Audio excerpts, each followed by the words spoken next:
हर खबर पर होगी आपकी पकड़। डाउनलोड कीजिए एबीपी लाइव ऐप। कोरोना काल, संकट काल में अर्थव्यवस्था जिस तरीके से मुश्किल दौर से गुजर रही है, उसी से उबारने के लिए देश को और साथ ही साथ लॉकडाउन से बाहर निकलने के लिए एक तरीके से रास्ता बनाने की कोशिश आज आरबीआई की तरफ से की गई है। आरबीआई ने रास्ता दिखाया है, कई बड़े ऐलान जो आरबीआई की तरफ से किए गए हैं और इसी पर चर्चा करने के लिए हमारे साथ इस समय बेहद खास मेहमान हैं। डॉक्टर राजीव कुमार साहब हैं जो नीति आयोग के उपाध्यक्ष हैं, हमारे साथ जुड़ रहे हैं। सर, बहुत बहुत स्वागत आपका एबीपी न्यूज में। सबसे पहले मैं चाहती हूं आप मेरे दर्शकों को बताएं, ये आरबीआई की तरफ से जो आज बड़े ऐलान किए गए हैं, ये किस तरीके से मददगार साबित होंगे? आरबीआई ने तो आज बहुत ही और बहुत बड़े ऐलान कर दिए हैं और ये दिखाता है कि आरबीआई गवर्नर ने जैसे पहले कहा था कि वो हमेशा स्थिति को देखते रहेंगे और जो भी जरूरत होगी, जो आवश्यकता होगी, उस पर करेंगे। सबसे बड़ा ऐलान जो मेरी नजर में है वो है कि उन्होंने बैंक्स को एक बहुत बड़ा फिर से धक्का सा दिया है कि भाई जाके लेंड करो और हमारे पास पैसा मत भेजो। जैसे उन्होंने कहा आज कि हर रोज उनको 6.5 लाख करोड़ बैंक के डिपॉजिट आते हैं आरबीआई में, तो उसका जो रेट अभी तक वो उन्होंने पिछली बार 27 मार्च को उसका रेट, इंटरेस्ट रेट कम करके 4.25 किया था और आज उसको और कम करके 3.75 कर दिया है। अब आप ये देखिए कि अगर बैंक यही पैसा जो है वो अपने और लेंडर्स को दें, जो लोग उनसे पैसा मांगते हैं इन्वेस्टमेंट के लिए, तो उस पर बैंक 8, 9 और 10% कमा सकते हैं, जबकि आरबीआई से उनको सिर्फ 3.75 मिलेगा। तो एक और उन्होंने बड़ा भारी प्रोत्साहन दिया है बैंक्स को कि भाई आप जाके आप जो है वो अपना पैसा जो उद्योग हैं उनको दीजिए बनिस्बत उसको आरबीआई में रखने की जगह। दूसरा जो बड़ा काम उन्होंने किया है वो है कि 50,000 करोड़ उन्होंने ऑल इंडिया फाइनेंशियल इंस्टीट्यूशन, जिसमें मतलब नाबार्ड, सिडबी और एनएचबी, नेशनल हाउसिंग बैंक शामिल हैं, उनके लिए उन्होंने बढ़ाया है कि ये उनको उन्होंने और अतिरिक्त राशि दी है कि अब आप इस राशि को लेकर आपके जितने क्लाइंट्स हैं, आपके जितने बोरोवर्स हैं, उनको आप और अधिक पैसा दे सकते हैं। और तीसरी चीज जो उन्होंने इस समय करी है वो है कि जो ये टर्म एलटीआरओ, टीएलटीआरओ जो उन्होंने किया है, वो उन्होंने कहा है कि अब वो खास तौर से मध्यम और छोटे उद्योगों के लिए दिया जाएगा, जिससे कि, और उन्होंने बैंक्स को कहा है कि अगर आप इसको लेंगे तो उसका 50% आपको उसका हमें एनबीएफसीज में और छोटे और मध्यम उद्योगों में लगाना पड़ेगा। तो वो सब ये कहा जाए कि लगातार एक पैनी नजर रखे हुआ है आरबीआई अपने इस उभरती हुई स्थिति पर और कदम उठा रहा है बार बार कि कैसे हमारा निवेश और कैसे हमारी जो फाइनेंशियल इंस्टीट्यूशंस हैं वो सब ठीक हालत में रहें और उद्योग के लिए कैसे निवेश और बढ़ता जाए। जी सर, आरबीआई के इन ऐलान के बीच भारत की आर्थिक सेहत इस समय किस तरीके से देखी समझी जा सकती है? हमारी हेल्थ कैसी है सर, इकोनॉमी के फ्रंट पे? हरारत सी है। अगर ये कहा जाए सेहत हमारी कैसी है तो ये कि मगर इतने ज्यादा देखिए ये जो आपदा आई है वो पूरे विश्व में आई है और उससे हम बचे नहीं रह सकते। और ये जो है वो आपदा एक बिल्कुल एक अनप्रेसिडेंटेड है। तो मगर यूं कहा जाए कि अगर जिस तरह से कदम सरकार उठा रही है और आरबीआई उठा रही है, तो हम इस आपदा से निकलने में सक्सेसफुल होंगे, हम जरूर इससे निकल पाएंगे, जैसा गवर्नर ने खुद भी कहा। मगर ये मानना ही चाहिए कि अर्थव्यवस्था को काफी बड़ा धक्का लगा है।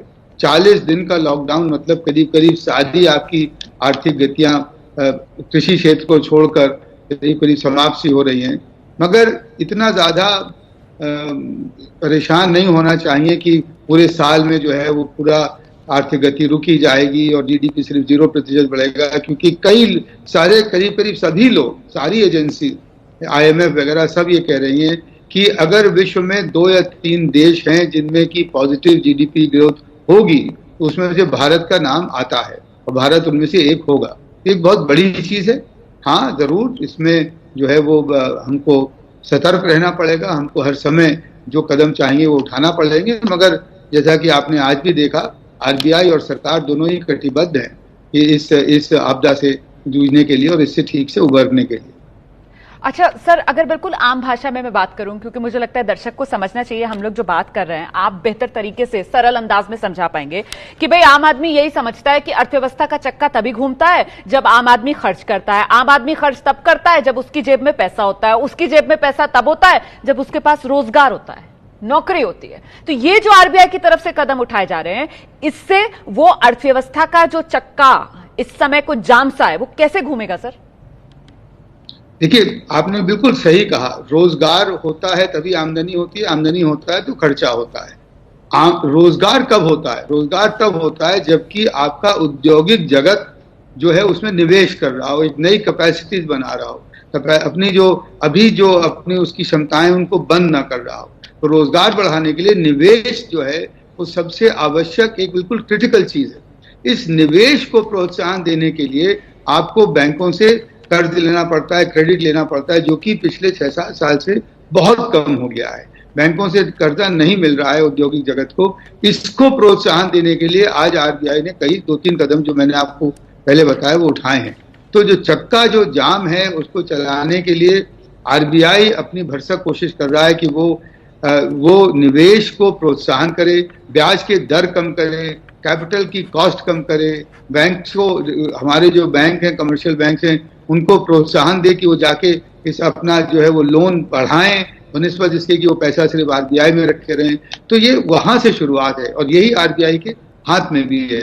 दूसरी चीज जो हो सकती है, जो कि सरकार कभी कभी करती है, जैसा कि सरकार ने अभी किया मान लीजिए, वो ये कि उन्होंने कहा कि 20 करोड़ महिला जनधन अकाउंट में वो सबके जो है वो 1,500 रुपया डालेंगे। अब उससे जो है वो परचेजिंग पावर बढ़ेगी, उससे आमदनी थोड़ी सी बढ़ेगी तो खर्चा ज्यादा बढ़ सकता है। तो ये दोनों चीजें, मॉनेटरी और फिस्कल पॉलिसी, वित्तीय और मौद्रिक नीतियां, ये दोनों जब मिलकर काम करती हैं तब ये जो चक्का जो जाम हो रहा है वो चक्का जाम होने से रुकेगा और आर्थिक गति बढ़ेगी, रोजगार आएंगे और उससे फिर हमारी जो है वो खर्चे और कंजम्पशन बढ़ेगा और डिमांड बढ़ेगी और आर्थिक व्यवस्था ऊपर की ओर उठ पाएगी। बिल्कुल सर, इसी के तहत वो जो आपने भी बात की ना कि प्रधानमंत्री गरीब कल्याण योजना जो है उसके तहत लोगों तक पैसा पहुंचाया जा रहा है सीधे उनके अकाउंट्स में। अच्छा, 2008, क्योंकि अभी पिछली बार जब मंदी आई थी तो वो 2008 ही था, उस समय कहा गया कि साहब भारत इसलिए बचा, मनरेगा था, गांवों के अंदर पैसा पहुंच रहा था। आज जिस तरीके का आरबीआई ने ऐलान किया तो यहां पर भी हम देख रहे हैं, आपने जो कहा ना कि बैंकों को धक्का लगाने का काम किया है कि भाई पैसे दीजिए, और साथ ही साथ वो दिशा भी दिखा दी है कि हमारी प्राथमिकता की दिशा क्या होनी चाहिए, क्योंकि नबार्ड मतलब किसान, ठीक है ना सर? अच्छा, सिडबी मतलब छोटे उद्योग, ठीक है ना सर? और साथ ही हाउसिंग बैंक, हाउसिंग जो नेशनल हाउसिंग बैंक है उसमें जो पैसे का ऐलान किया गया है मतलब मजदूर। तो एक तरीके से किसान, मजदूर, छोटा उद्योग, ये सबको पुश करने की यहां पर जरूरत और प्राथमिकता यही होनी चाहिए हमारी, ये आज आरबीआई ने साफ किया सर। बहुत बहुत बहुत खूब कहा आपने, मैंने इतनी सफाई से नहीं कहा था मुझे जितना आपने कह दिया कि बिल्कुल जो तीनों कदम आरबीआई ने उठाए हैं वो यही हैं कि मजदूर, किसान और लघु उद्योगपतियों को जो है वो प्रोत्साहन मिले, उनको आगे बढ़ने की क्षमता उनमें आए और उनके पास संसाधन ज्यादा हों और कम लागत पे संसाधन हो, और यही आरबीआई ने कदम उठाए। और दूसरी चीज जो बड़ी उन्होंने उठाई है वो ये है कि जो उद्योग अभी कर्जा लिए हुए हैं और क्योंकि इस बंदिश की वजह से, लॉकडाउन की वजह से वो अपना रोजगार नहीं चला पा रहे हैं, तो जाहिर है कि वो जो कर्जा लिए हुए हैं उनको वो सर्विस करने में सक्षम नहीं होंगे। उसके लिए उन्होंने जो अवधि है वो बढ़ा दी है और वो अवधि बढ़ाकर मेरे ख्याल में बड़ा काम ये किया है कि वो अब अपनी जो उनका जो लिक्विडिटी है उसकी बेहतर हो जाएगी। तो आरबीआई ने आज बहुत मजबूत कदम उठाए हैं हमें जो है उस आपदा से निकालने के लिए। ठीक है सर, मेरे साथ इस समय वरिष्ठ आर्थिक पत्रकार प्रांजल शर्मा मौजूद हैं और वो आपसे कुछ सवाल पूछना चाह रहे हैं। आ जाइए प्रांजल जी। प्रांजल नमस्कार। राजीव जी नमस्कार। आपसे सवाल ये था कि राज्य सरकारों ने काफी चिंता जताई है कि हमारे पास पैसा नहीं है, और जब प्रधानमंत्री से बातचीत भी हुई थी तब भी उन्होंने कहा था कि हमको और पैसा मुहैया कराया जाए, और आज आरबीआई के गवर्नर ने भी बोला है कि वेज एंड मीन एडवांस के तहत पैसा दिया जाएगा। क्या आपको लगता है कि इससे स्थिति थोड़ी संभलेगी, राज्य सरकारों की जो मांगे हैं वो पूरी हो पाएंगी? नहीं, बहुत बड़ा कदम आरबीआई ने उठाया, मैंने इसका जिक्र कभी तक नहीं किया था। उन्होंने वेज एंड मीन्स एडवांस जो है स्टेट्स का, जिसके तहत राज्य सरकारें आरबीआई से कर्जा ले लेती हैं, उसको उन्होंने 60% से उसकी बढ़ोतरी करी। ये बहुत बड़ा कदम, मैंने पहली बार सुना है इतना आरबीआई को इतना बढ़ाते हुए। और इसका मतलब ये हुआ कि जो राज्यों के ऊपर एक प्रतिबंध लगा रहता था कि आपका जो वित्तीय अंकुश एक तरह से लगा रहता था कि आप इतना ही कर्जा ले सकते हैं, वो उन्होंने एकदम से बढ़ा दिया और इसकी अवधि सितंबर 30 तक कर दी। और साथ में ये भी कहा है कि इस अवधि का भी पुनरावलोकन करेंगे, कर्ज बढ़ाने की जरूरत हुई तो बढ़ाएंगे। तो इससे मुझे लगता है कि राज्य सरकारों को बहुत बड़ी एक संसाधन जुटाने की एक हो गई, जो कोविड पर जो उनका खर्चा हो रहा है, कोविड-19 पर नए उसके जो है वो चीजें, उसकी कैपेसिटी उससे कराने के लिए, उसमें उनकी बहुत मदद मिलेगी। राजीव जी, इधर उनको प्रोत्साहन भी दिया जाना चाहिए, क्योंकि ऐसा दिख रहा था जैसे बैंकों में पैसा तो उनको मिल गया लेकिन आगे वो खर्चा नहीं कर रहे थे, आगे कर्ज नहीं दे रहे थे। राज्य सरकारों के पास भी पैसा पहुंच तो जाए, लेकिन उनको ऐसा कैसा प्रोत्साहन देना चाहिए कि वो सचमुच में इसको सही काम में लगाएं, उसको सही दिशा के साथ लगाएं, सही क्षेत्रों में लगाएं। ये तो प्रांजल लगातार केंद्र सरकार से बात होती रहती है, राज्य सरकारों की। हमारा जो स्वास्थ्य मंत्रालय है वो लगातार इसकी निगरानी भी रखेगा और उनकी निगरानी इस बात की होगी कि अब एक प्रोग्राम तय हो जाए कि किस तरह से कोविड-19 से जूझने के लिए हमें जो अपने स्वास्थ्य की जो सुविधाएं हैं, स्वास्थ्य की जो फैसिलिटीज हैं, उनको बढ़ाना है। जैसे कि हर जिले में एक 500 बेड का अस्पताल तैयार करना जो कि कोविड के लिए ही लगे। तो ये इस निगरानी के और इस लगातार वार्तालाप के साथ हम राज्यों की निगरानी कर सकते हैं कि वो सही जगह पर पैसा लगाएं। मगर मुझे पूरी उम्मीद है कि जिस मुस्तैदी से राज्य सरकारों ने दिखाया है ये काम, अपना इसमें हस्तक्षेप किया है अभी तक, वो जरूर मेरे ख्याल में इसको बेहतरी कर पाएंगे और इसी रास्ते पे चलेंगे, ठीक रास्ते पे ही चलेंगे। प्रांजल, आप और सवाल राजीव जी, आप कह रहे थे कि जो हमारी फिर से एक बाउंस बैक होगा। जी, एक आखिरी सवाल है रोमाना, कि अगर हम देखें जैसे जिस तरह का कहा गया है कि अगले साल 7.4% बढ़त होगी, 1.9 इस साल होगी, लेकिन अगले साल एकदम से वी शेप में ऊपर चढ़ जाएगा। लेकिन इसमें आपको क्या लगता है कौन से क्षेत्र, कौन से उद्योग हैं जिस पर सबसे ज्यादा जिम्मेदारी होगी, कौन से इंजिन्स रहेंगे जिसके चलते भारत फिर से वापस अपने ट्रैजेक्टरी पे आ सकता है? अंजल, सबसे मोटी बात तो ये है कि हमारा कृषि क्षेत्र इस समय भी बहुत अच्छी तरह से चल रहा है। आपने कल सुना भी कि जो हमारी जो मानसून है उसकी फोरकास्ट भी बड़ी अच्छी हुई है। और मगर सबसे आपको ये मालूम ही है कि सर्विस सेक्टर जो है वो हमारे देश का 55% है और ये सर्विस सेक्टर में सबसे बड़ी चोट भी लगी है। जैसे कि hospitality, hotels, trade, aviation, transport, इन पर सबसे ज्यादा चपेट लगी है इस लॉकडाउन की वजह से।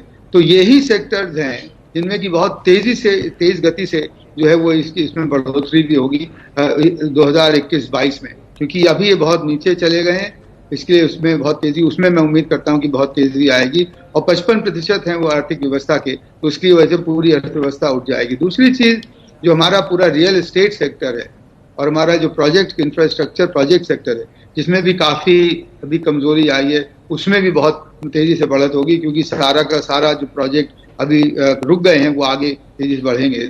तो इंफ्रास्ट्रक्चर, हाउसिंग, सर्विसेज और साथ में हमारी जो कैपिटल गुड्स की मैन्युफैक्चरिंग है, इन सभी क्षेत्रों में मुझे उम्मीद है कि इस साल के बाद अगले साल में जो हमारी रिकवरी होगी वो इन्हीं पर मुनस्सर होगी, इन्हीं पर निर्भर होगी। और इनसे मुझे पूरा लगता है कि जो हमारा निजी क्षेत्र है, जो उसकी क्षमताएं हैं, उसकी वजह से हमारी रिकवरी बहुत अच्छी होगी। और मैं ये भी मानता हूं कि 2020-21 में भी शायद हम लोग जितना बाकी लोग अभी इसको थोड़ा कम ही कर रहे हैं, उतना कम नहीं होगी। मेरे ख्याल में तीसरी और चौथी तिमाही में, मतलब सितंबर के बाद से अक्टूबर से मार्च तक में हमें इसी साल में हो सकता है रिकवरी देखने को मिले। बिल्कुल सर, माहौल इतना नकारात्मक है ना कि इस समय जो आप उम्मीद जगा रहे हैं, ऐसी बातें सुनने का मन भी करता है, ऐसी बातें ज्यादा अच्छी लगती हैं और ज्यादा सच्ची भी लगती हैं। चलते चलते मुझे लगता है बस एक सवाल का जवाब, और जिस तरीके के आंकलन किए जा रहे हैं दुनिया भर में कि सब कोरोना जो है वो तो चीन की पिछले 5 दशक की जो ग्रोथ थी उसको खा गया। अब हिंदुस्तान में हम $5 ट्रिलियन इकोनॉमी बनने की तरफ आगे बढ़े थे, हम पर इसका कितना प्रभाव पड़ेगा? उबरने के तो आपने तरीके बताए हैं और बताया किस तरीके से हम उभरेंगे, क्या इंजन्स रहने वाले हैं इकोनॉमी को ऊपर खींचने के लिए, लेकिन इसका इंपैक्ट कितना आएगा? हमारा इम्पैक्ट तो खराब होगा ही, इम्पैक्ट नेगेटिव होगा ही। इसके बारे में ज्यादा तफसील से और बात करना, जैसा आप ही खुद कह रहे हैं कि वो अपना आप पूरी और नकारात्मकता फैलाने की बात है, और मैंने इसका आंकलन भी नहीं किया है ठीक से। तो सच बात ये भी है कि मुझे इतनी गहराई से इसके बारे में पता भी नहीं है, मगर मैं सिर्फ ये जानता हूं कि जितनी जल्दी से जल्दी हम लोग इससे निकलेंगे उतना खैर वो तो बेहतर होगा ही, मगर हमें अब अगली तिमाही के लिए जुलाई से आगे सोचना चाहिए, और ये जो जीवन और जीविका के बीच में जो संतुलन है उसको हमें बनाए रखना चाहिए और उसको और मुस्तैदी से आगे बढ़ाना चाहिए। सर, एक और जो चुनौती कहा जा रहा है कि आएगी, आरबीआई ठीक है इतने ऐलान कर रही है, लेकिन ये माना जा रहा है कि आगे इसको उस तरीके से जमीन पर आप नहीं उतार पाएंगे, क्योंकि साहब आपको इस बात को समझना होगा कि ज्यादातर चाहे जो उद्योग हो, व्यापार हो, या वो रोजगार पैदा करने वाले जो इलाके हो, वो तो इस समय हॉटस्पॉट बने हुए हैं। ऐसे में 20 अप्रैल के बाद तो आप भूल ही जाइए कि उन इलाकों में किसी तरीके की रिलैक्सेशंस दी जाएंगी। 3 मई के बाद आगे क्या होगा उसके बारे में अभी आकलन किया नहीं जा सकता है। तो फिर आपको लगता है कि हाँ, ये दिक्कत तो है, एक प्रैक्टिकल प्रॉब्लम? नहीं है, तो दिक्कत तो है ही है, मगर ये भी हमें मालूम है कि शायद अभी तक 411 थी, शायद अब 331 हो गए हैं जिले जिनमें अभी भी कोई भी कोविड का कोरोना वायरस का कोई भी केस नहीं हुआ है। तो हम 3 मई के बाद इन जिलों में तो देख ही सकते हैं ना कि कौन से उद्योग हैं, कौन सी हमारी इकोनॉमिक एक्टिविटी है जो शुरू हो सकती है, तो उनमें बात कर सकते हो। जैसा कि अभी अनाउंसमेंट किया हमारे गृह मंत्रालय ने कि जो रूरल सेक्टर है, यहाँ पे कंजेशन इतना नहीं है, यहाँ पे लोगों को इकट्ठा होने से थोड़ा एहतियात बढ़ता जा सकता है, वहां पर भी हमारी इकोनॉमिक एक्टिविटी शुरू हो सकती है। अब सड़कें बनाने का काम है, जैसे ये हाईवेज बनाने का काम है या और प्रोजेक्ट बनाने का काम है, वहां भी एहतियात बरत के हम लोग काम शुरू कर सकते हैं। तो बात साफ है कि मुश्किलात हैं, और 3 तारीख के बाद इसमें फिर आंकलन होगा, मगर मुझे उम्मीद है कि जो हमारी जो बाकी और सेक्टर्स भी खुलने की तरफ बढ़ेंगे, और सबसे बड़ी बात तो यह है कि हम इस वायरस पर काबू पा लेंगे, और जैसा कि आपने और देशों के मुकाबले में देखा है, हमारे नंबर्स बहुत कम हैं, हमने पहले से इसमें सशक्त कदम उठाए हैं। तो मुझे लगता है कि 3 तारीख के बाद स्थिति जरूर बेहतर होगी। अच्छा सर, आप इसका कुछ असेसमेंट रख पाएंगे? प्रधानमंत्री ने भी कहा था कि देखिए तुलना नहीं करनी चाहिए, लेकिन दूसरे देशों के मुकाबले भारत जो है वो बेहतर स्थिति में है इस बीमारी को संभाल पाने में। अच्छा, हम तुलना नहीं कर रहे हैं, लेकिन सर अब IMF खुद ही कह रहा है 1.9% हमारी जीडीपी का अनुमान, और G20 जो देश हैं उसके मुकाबले सबसे बेहतर हमारी जीडीपी रहेगी। तो भारत जो है वो किस तरीके से इतनी मजबूती से इतने मुश्किल हालात में डटा हुआ है और सामना कर रहा है, इसकी वजह क्या है, इसका असेसमेंट? देखिए, इसकी वजह रुमाना साफ है कि एक तो प्रधानमंत्री जी ने बहुत पहले बड़े सशक्त कदम उठा लिए, जिसको कि कोई मतलब कहते हैं बोल्ड एंड करेजियस स्टेप्स। ये जो लॉकडाउन किया है इतनी जल्दी, एक तो वो बहुत बड़ी वजह है। दूसरी चीज ये कि आपने जरूर देखा होगा कि सारे राज्य, चाहे वो किसी भी पार्टी के हों, अपोजिशन के, सब एकजुट होकर इस लड़ाई में हम लोग एक साथ जुड़ गए हैं। और आपने ये भी देखा होगा कि जैसा कि होता है अमूमन हमारे देश में कि पूरी की पूरी जनता इतने मुश्किल चीज में भी साथ आ गई है। और हाँ, इक्का दुक्का खबरें आई हैं कि लोग चल दिए और या लोग निकल रहे हैं, मगर अगर आप आम जनता को देखें, 130 करोड़ जो हमारे भारतवासी हैं, उसमें से मेरे ख्याल में 99% जो है वो इस लड़ाई में जुट गए हैं। तो ये वजह है। और फिर उद्योगपतियों ने दिल खोलकर जो है वो इसमें हमारे कंट्रीब्यूशन किया है। तो पूरा समाज समझ गया है इस बात को कि देखिए ये एक मुसीबत है हमारे सामने, एकजुट के हमें इसमें करना पड़ेगा। और ये मैं समझता हूँ हमारे देश की एक बड़ी बहुत अच्छी एक ताकत है जो कि इस समय उभर के आई है, और कई बार आती है ऐसी ताकत उभर के। तो इसी वजह से हम लोग जुटे हुए हैं और हम लोग भिड़े हुए हैं, और हम जैसे कहते हैं कि वी विल ओवरकम, और ये होगा ही।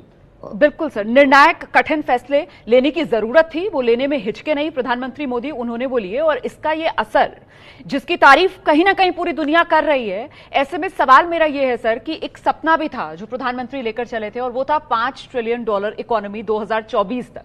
तो वो फिलहाल सपना अब दूर होता जा रहा है, क्योंकि ये जो कोरोना की आफत है ये तो अचानक आ गई है।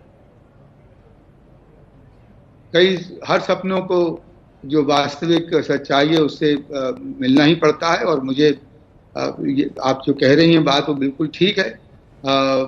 देखें क्या होता है आगे चल के, आगे आगे देखिए होता है क्या। मगर मैं अभी भी खैर ये तो नहीं कह सकता कि वो लक्ष्य उसी साल में पूरा होगा, मगर हाँ उसके हो सकता है 1 साल बाद या उसके 2 साल बाद अवश्य जरूर पूरा होगा। और उसके लिए हमें तेजी, आर्थिक गति में तेजी लाना पड़ेगी, जिसके के लिए पूरी सरकार, मैं आपसे यकीन दिलाता हूं कि पूरी सरकार कटिबद्ध है। सर, ये जो कहा जा रहा है कि जिस तरीके से वापसी होगी वो एकदम से बाउंस बैक करेगी इकोनॉमी, वो जो वी शेप ग्रोथ की बात अभी प्रांजल भी कर रहे थे ना आपसे कि जिस तरीके से एकदम से नीचे गिरी है उसी तरीके से एकदम से ऊपर उठेगी, तो यही ग्राफ रहेगा इसका, इसकी तरफ हम आश्वस्त रह सकते हैं। अगर 2021-22 में 7.4% जो कि IMF कह रहा है हमारी ग्रोथ होगी, हम उसी को अगर मेंटेन करें तो वो नॉमिनल टर्म में जो है वो करीब 11-12% हो जाती है। और अगर उसको हम 4 साल तक और चला लेंगे तो जरूर $5 ट्रिलियन इकोनॉमी में पहुंच जाएंगे। और इस पे सबसे महत्वपूर्ण कहीं ना कहीं अब इन हालात के अंदर बाजार में लिक्विडिटी बनी रहे, पैसा आए बाजार में ताकि वो अर्थव्यवस्था का चक्का घूमे, तो पूरा दारोमदार कहीं ना कहीं बैंक्स पर आ जाता है। सर, मुश्किल वक्त बैंकों के लिए बड़ी चुनौती, क्योंकि एनपीए वो भी तलवार लटकती रहती है बैंकों पर, शायद इसी वजह से आरबीआई की तरफ से एनपीए के नियमों में कुछ छूट भी बिल्कुल दी है। और आरबीआई ने जो आज कदम उठाए उनसे, जैसे मैंने पहले भी कहा, बैंकों को बहुत प्रोत्साहन मिलेगा ऋण देने के लिए। और साथ में बैंकों को उन्होंने फोरबियरेंस भी करी है, और फोरबियरेंस करी है कि जो उनका एसेट क्लासिफिकेशन है जो उसको उसमें फोरबियरेंस का दिखाई है। एनपीए की जो उन्होंने उसको रिकग्नाइज करने की बात है उसमें भी उन्होंने फोरबियरेंस दिखाई है। तो ये इसमें तो बैंक्स का, बिल्कुल आप ठीक बात कह रही हैं, बैंक्स का बहुत बड़ी भूमिका है। और हमारे देश का जो डेट टू जीडीपी रेशियो है, private debt to GDP ratio, ऋण और जीडीपी का जो रेशियो है वो सारे G20 के देशों में बहुत कम है। तो इसलिए हमारे में गुंजाइश भी बहुत ज्यादा है, जिससे कि बैंक अगर ऋण देना चाहें तो उसकी गुंजाइश बहुत है। और 2008 के बाद चीन ने इसी एक मेजर का इस्तेमाल करके अपनी गतिविधियां बहुत तेजी से बढ़ाई थी। आज वो समय है जिसमें हमें भी ये काम करना है, और इसलिए मेरी बैंक से मेरी पूरी उम्मीद है, मेरी पूरी उनसे एक तरह से अपील भी है कि वो अपने ऋण देने की क्षमता को बढ़ाएं और आरबीआई ने जो उनको मौका दिया है उसका पूरा फायदा उठाएं। सर बस एक लास्ट सवाल, मुझे पता है मैं बहुत लालची हो रही हूं, बस आखिरी सवाल। अभी आपने जिस तरीके से चीन का जिक्र करते हुए यहां पर कहा है भारत के संदर्भ में, क्या आपको लगता है कि जो कहा जा रहा है ना कि साहब दुनिया आगे एक पढ़ेगी कि post Covid era, pre Covid era, और ऐसे में ये जो पोस्ट कोविड एरा होगा इसमें क्या वर्ल्ड ऑर्डर इस तरीके से बदल सकता है कि भारत की पोजीशन हम दुनिया में और आगे दूसरे देशों से और ऊंचे हम हिंदुस्तान को देखें उस पोस्ट कोविड एरा में? रुमाना बहुत दूर की बात है। अभी हम लोग in the middle of Covid era में हैं, तो न प्री न पोस्ट। इस समय की जो वर्तमान स्थिति है उसी में रहें, उसी से निपट लें और उसमें से उबर लें, ये बहुत बड़ी बात है। आगे चीज हम लोग फिर आज दोबारा बात करेंगे। बहुत बहुत धन्यवाद हमसे बात करने के लिए राजीव सर, बहुत बहुत धन्यवाद प्रांजल, मृत्युंजय हमारे साथ बने रहने के लिए। तो कुल मिलाकर लॉकडाउन से बाहर निकलने का एक तरीके से रास्ता जो आरबीआई ने दिखाया है, प्राथमिकताएं जिस पर सबकी नजर होनी चाहिए ये आरबीआई की तरफ से रेखांकित कर दी गई हैं ताकि किसान, छोटे उद्योग, मजदूर सबके पास पैसा पहुंचे और वो जो अर्थव्यवस्था का चक्का है ना वो घूमे।